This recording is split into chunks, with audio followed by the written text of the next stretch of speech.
Good morning. Rajitha ബാലുവാണേ. ഇന്ന് മോഹന ഓർക്കിഡ്സിൽ നിന്നുമുള്ള ഒരു എപ്പിസോഡുമായിട്ടാണ് വന്നിട്ടുള്ളത്. നമ്മുടെ ഒരു ഓർക്കിഡ് ലവർ ചോദിച്ചിട്ടുള്ള സംശയത്തിനുള്ള മറുപടി വീഡിയോ ആണ് ഇത്. വീഡിയോ കണ്ടാലും.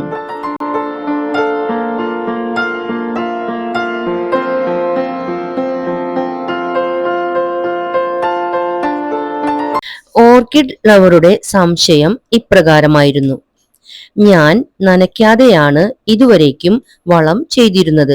എന്നാൽ ചൂട് ഇപ്പോൾ അല്പം കൂടുതലായി കാണുന്നുണ്ടല്ലോ. അതുകൊണ്ട് നനച്ചതിനു ശേഷമാണ് ഇപ്പോൾ വളം ചെയ്യുന്നത്. ഇതുകൊണ്ട് ദോഷമൊന്നുമില്ലല്ലോ. സൗരോർജം ഉപയോഗിച്ചാണല്ലോ ചെടികൾ ഫോട്ടോസിന്തസൈസ് നടത്തുന്നത്.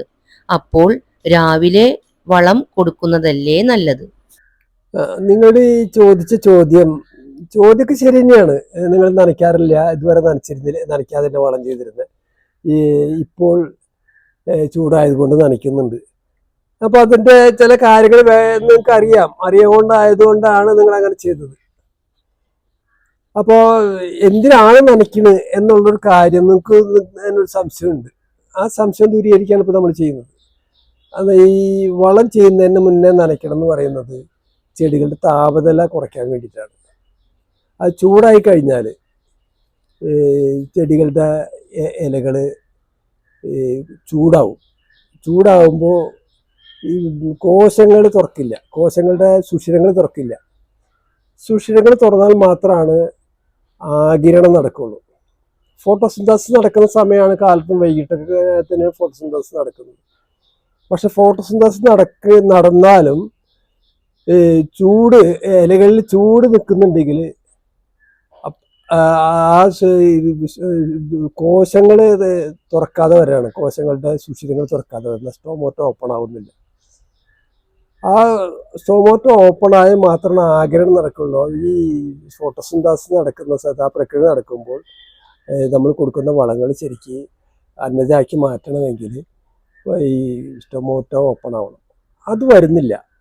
അപ്പം അതുകൊണ്ടാണ് നേരത്തെ നനയ്ക്കുന്നത്. നമ്മൾ ഈ വളം ചെയ്യണതിൻ്റെ 1 മണിക്കൂർ മുന്നേ, 1/2 മണിക്കൂർ മുന്നേ നനയ്ക്കുന്നത് കൊണ്ടാണ്. നനയ്ക്കുമ്പോൾ വെള്ളം തട്ടുമ്പോൾ ഈ ഇലകളിൽ തണുത്തല്ല. ഇലകൾ തണുക്ക് മാത്രമല്ല, ഈ വെള്ളത്തിൽ നിന്ന് ഇവർ ഹൈഡ്രജൻ സ്വീകരിക്കുന്നുണ്ട്.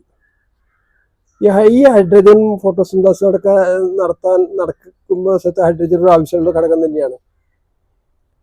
അപ്പോൾ ഈ വൈകിട്ട് വളം കൊടുക്കുന്നത് കൊണ്ടുള്ള ഗുണം വെച്ചാൽ വൈകിട്ട് വെയിൽ കുറവാണ്. വെയിൽ കുറവെന്ന് മാത്രമല്ല, ഇലകൾ തണുക്കാനുള്ള സാധ്യതയുണ്ട്.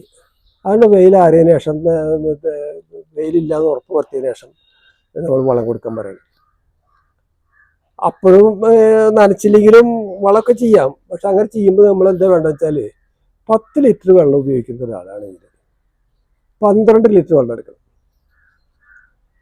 10 ലിറ്ററുള്ള വളം അതിൽ ചേർത്താൽ മതി. അപ്പോൾ ധാരാളം നന്നായിട്ട് സ്പ്രേ ചെയ്ത് കൊടുക്കുക.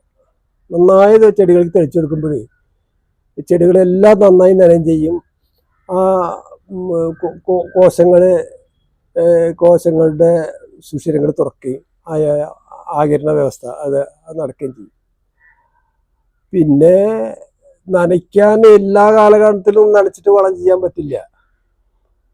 ജൂൺ തുടങ്ങിയാൽ June, July, August, September, October, November, December, ജനുവരി വരെ നനയ്ക്കേണ്ട യാതൊരു ആവശ്യം വരുന്നില്ല. കാരണം കാലത്ത് നമ്മളൊരു നന കഴിഞ്ഞു.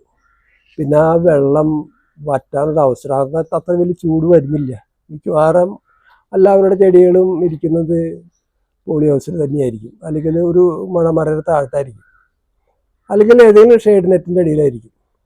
അപ്പോൾ ചൂട് കുറഞ്ഞ സമയത്ത് നമ്മൾ വളം ചെയ്യുമ്പോൾ ഇങ്ങനെ ചെയ്താൽ മതി. അല്ലാതെ ചൂട് ശക്തിയാകുമ്പോൾ, അതായത് മാർച്ച്, ഏപ്രിൽ, മെയ്, മാർച്ച് തൊട്ടാണ് ചൂട് ശക്തിയായിരുന്നത്. ആ സമയത്ത് ആണെങ്കിൽ നമ്മൾ നേരത്തെ വെള്ളം കൊടുക്കുന്നത് നല്ലതാണ്. അപ്പോൾ ഈ എന്തായാലും അന്തരീക്ഷ ഊഷ്മാവ് കൂടി നിൽക്കുന്ന സമയമാണ് മാർച്ച്, ഏപ്രിൽ, മെയ്. ഈ സമയത്ത് എന്തെങ്കിലും ചൂടുണ്ടാവും. ഏത് പോളിഹൗസിൻ്റെ ഉള്ളിൽ നിൽക്കുന്ന ചെടിയായാലും ചൂട് കൂടുതലായിരിക്കും. ആ താപനില കുറയ്ക്കാൻ വേണ്ടിയിട്ട് നമ്മൾ ഒന്ന് പാറ്റി കൊടുക്കുന്നത് നല്ലതാണ്. ഈ നന കൂടിക്കഴിഞ്ഞാലും ദോഷമുണ്ട്. വളം ചെയ്യുമ്പോഴേക്കും നമ്മൾ നനച്ച വെള്ളം ഡ്രൈ ആവണം. നനയ്ക്കുന്നതിന് പ്രധാനം ഉദ്ദേശിക്കുന്നത് ചെടി ഇല തണുപ്പിക്കുക. ഇല തണുത്താലാണ് കോശങ്ങളുടെ സുഷിരങ്ങൾ തുറക്കുള്ളൂ. പിന്നെ ഹൈഡ്രജൻ ചെടികൾക്ക് ഉൽപ്പാദിപ്പിക്കാൻ കഴിയുള്ളൂ. ഈ രണ്ട് കാര്യം മാത്രം നടക്കുന്നത്. പക്ഷേ ഈ ഇലകളിൽ തങ്ങി നിൽക്കുന്ന നമ്മൾ നനച്ചപ്പോൾ ഇലകളിൽ തങ്ങി നിൽക്കാനുണ്ടായ വെള്ളം വാർന്നു പോയേ മതിയാവുള്ളൂ. അതിനുശേഷം വളം കൊടുക്കാൻ പാടുള്ളൂ. അങ്ങനത്തെ അവസ്ഥ അതിനനുസരിച്ചിട്ട് നമ്മൾ കൊടുക്കാൻ പാടുള്ളൂ. അപ്പോൾ നനച്ചിട്ട് വളം കൊടുക്കാൻ പറയുന്നത് ഉദ്ദേശത്തിന് തന്നെയാണ്. ഇലകളിൽ ചൂട് കുറയ്ക്കാനും അതുവഴി കോശങ്ങളുടെ സുഷിരങ്ങൾ തുറക്കാനും വേണ്ടിയാണ് നനയ്ക്കാൻ പറയുന്നത്. നിങ്ങൾ അത്രയും മനസ്സിലാക്കിയാൽ മതി. എന്ന് ചോദിച്ചിട്ട് നനയ്ക്കാത്തവരുണ്ട്, തീരെ നനയ്ക്കാത്തവരുണ്ട്, നനയ്ക്കാതെ വളം ചെയ്യുന്നവരുണ്ട്. അവർ ചെയ്യുന്നത് ഇങ്ങനെയാണ്: 10 ലിറ്റർ വെള്ളം എടുക്കുന്നത് 2 ലിറ്റർ കൂടുതൽ എടുക്കുന്നു. 10 ലിറ്ററുള്ള വളം മാത്രം ചേർത്താൽ മതി. എന്നാൽ ചൂടുകാലത്ത് പോരാ, ഒന്ന് പാറ്റി കൊടുത്ത് ഇലകൾ തണുപ്പിക്കുന്നത് വളരെ നല്ലതാണ്. അത്ര കാര്യങ്ങൾ നിങ്ങൾ മനസ്സിലാക്കിയിട്ട് നിങ്ങൾ യുക്തി പോലെ ചെയ്യുക. എപ്പോഴും നമ്മൾ ശ്രദ്ധിക്കേണ്ടത്, വളം കൊടുത്തു കഴിഞ്ഞിട്ട് 1/2 മണിക്കൂർ കഴിയുമ്പോഴേക്കും നമ്മൾ ചെടികൾ ശ്രദ്ധിക്കുകയാണെങ്കിൽ ആ കൊടുത്ത വളം അവിടെ ഡ്രൈ ആവരുത്. ഇലകളിൽ ഡ്രൈ ആയി നിൽക്കാൻ പാടില്ല. അവിടെ മനസ്സിലാക്കണം, ഡ്രൈ ആയിട്ടുണ്ടെങ്കിൽ ഒരു ചൂട് കൂടുതലാണ്, നമ്മൾ കൊടുത്ത വളം മുഴുവൻ ബാഷ്പീകരിച്ച് പോയി എന്ന് നമ്മൾ മനസ്സിലാക്കണം. അങ്ങനത്തെ അവസ്ഥയാണെങ്കിൽ നനച്ചതിന് ശേഷമാണ് വളം ചെയ്യാൻ പാടുള്ളൂ. നനച്ച് കഴിഞ്ഞാൽ തന്നെ ആ നനച്ച വെള്ളം വാർന്നു പോയതിനു ശേഷം വളം ചെയ്യാൻ പാടുള്ളൂ. ചിലപ്പോൾ 4 മണി എന്നുള്ള 4:30 ആവാം, 5 മണിയാവാം, 5:30 ആവാം, 6 മണിയായാലും കുഴപ്പമുള്ളതൊന്നുമല്ല. 6 മണി കഴിഞ്ഞാലും വളം കൊടുക്കുക. 6 മണിക്കോട് കൂടി വളം കൊടുക്കാവുന്ന കാര്യം തന്നെയാണ്.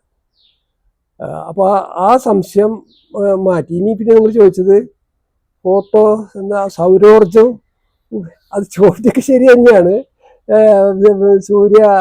പ്രകാശ ഊർജം എന്ന് നമ്മൾ മനസ്സിലാക്കിയത് സൗരോർജത്തിൽ തന്നെ പറയണമെന്നില്ല. പ്രകാശ ഊർജം ഉപയോഗിച്ചുകൊണ്ട് തന്നെ ഫോട്ടോസിന്തസിസ് നടക്കുന്നത്. ഫോട്ടോസിന്തസിസ് നടക്കാൻ പ്രകാശ ഊർജം ലഭിച്ചു കഴിഞ്ഞാൽ കാലത്ത് നടക്കണമെന്നില്ല. കാലത്ത് ഈ വെയിൽ പരക്കുമ്പോൾ ഈ സമയത്ത് നനയ്ക്കാറൊക്കെ ഉണ്ട്. പക്ഷെ നേരത്തെ നേരത്തെ ഒരു 6 മണി 6:30 സമയത്ത് ഈ വളം ചെയ്യുന്നവർക്ക് അത് ഗുണം ചെയ്യുള്ളൂ. അല്ലെങ്കിൽ വൈകി 8 മണിക്ക് ശേഷം ചെയ്യുകയാണെങ്കിൽക്കും സൂര്യൻ്റെ ചൂട്, പ്രത്യേകിച്ച് ചൂടുകാലമായില്ലേ, ഇപ്പോൾ ഫെബ്രുവരി തൊട്ട് ചൂട് കൂടുതൽ തന്നെയാണ്. കഴിഞ്ഞ മാസത്തെ വെച്ച് നോക്കുമ്പോൾ ചൂട് കൂടുതലായി. ചൂട് കൂടുതലായ സമയത്ത് വേഗം 8:30-9 മണിയാകുമ്പോഴേക്കും ഇലകളിൽ ചൂടായി. പിന്നെ നമ്മൾ വളം കൊടുക്കുമ്പോഴേക്കും നനച്ച വെള്ളം വറ്റിപ്പോയി എടുക്കാനുള്ള നേരം കിട്ടുന്നില്ല. അപ്പം അതുകൊണ്ട് കാലത്ത് വേണ്ട, നമ്മൾ 4 മണിക്ക് ശേഷം വെയിലില്ലാന്ന് ഉറപ്പ് വരുത്തിയ ശേഷം ചെയ്യുന്നതാണ് കാര്യം. പ്രകാശ ഊർജം ഉപയോഗിച്ച് ഫോട്ടോസിന്തസിസ് നടക്കുമ്പോൾ അവിടെ ഉണ്ടാകുന്നത് പ്രകാശ ഊർജത്തിൽ നിന്ന് ലഭിക്കുന്ന ചുവന്ന നിറം, നീല നിറം, ഇതൊക്കെ തന്നെയാണ് ഈ ഇതുണ്ടല്ലോ നമ്മുടെ പച്ച നിറം, ക്ലോറോഫിൽ പെട്ടെന്ന് വലിച്ചെടുക്കുന്നത്, പെട്ടെന്ന് ആകർഷിക്കുന്നത്. അപ്പോൾ അതുകൊണ്ട് വേഗത്തിൽ അവിടെ ഫോട്ടോസിന്തസിസ് നടക്കാൻ കഴിയുന്നുണ്ട്. ഇനി ഈ 2 നിറമില്ലെങ്കിലും പ്രകാശോർജ്ജം നടക്കും. പക്ഷെ പെട്ടെന്ന് വേഗത്തിൽ ഈ ഫോട്ടോസിന്തസിസ് നടക്കുന്ന ഈ ചുവന്ന നിറത്തിൽ നിന്നും രശ്മികളും ഈ നീല രശ്മികളും ലഭിക്കുമ്പോഴാണ് നടക്കുന്നത്. മാത്രമല്ല പകൽ സമയത്ത് ശേഖരിച്ച ഊർജം ചെടികളിൽ നിൽക്കുന്നുണ്ടെങ്കിൽ ഇരുട്ടായാലും ഫോട്ടോസിന്തസിസ് നടന്നുകൊണ്ടിരിക്കും. ആ ഒരു ശേഖരിച്ച ഊർജം തീരുന്നവരെ ആ ഫോട്ടോസിന്തസിസ് നടന്നുകൊണ്ടിരിക്കും. അപ്പം അതുകൊണ്ട് നിങ്ങൾ 6 മണിക്ക് ശേഷം വെയിൽ അസ്തമിക്കുന്നതിന് മുന്നേ വളം കൊടുത്താലും അതിൽ ശേഖരിച്ച ഊർജം തീരുന്നവരെ ആ സംശ്ലേഷണം നടന്നുകൊണ്ടിരിക്കും. അത് കാര്യങ്ങൾ മനസ്സിലാക്കിയിട്ട് ഈ പ്രയോഗം നടത്താം, വളപ്രയോഗം നടത്താം. ഇങ്ങനെ ഒരു സംശയം നിങ്ങളിൽ പലർക്കും ഉണ്ടായിരുന്നിരിക്കാം. അതുകൊണ്ട് തന്നെ ഈ ഒരു മറുപടി വീഡിയോ ഇഷ്ടമായിട്ടുണ്ടെന്ന് വിശ്വസിക്കുകയാണ്. എന്തായാലും ചാനൽ സപ്പോർട്ട് ചെയ്യാൻ മറക്കരുത്. നമുക്ക് ഇതുപോലെയുള്ള നല്ല നല്ല വീഡിയോകളുമായിട്ട് ഇനിയും കാണാം. Till then take care, bye bye.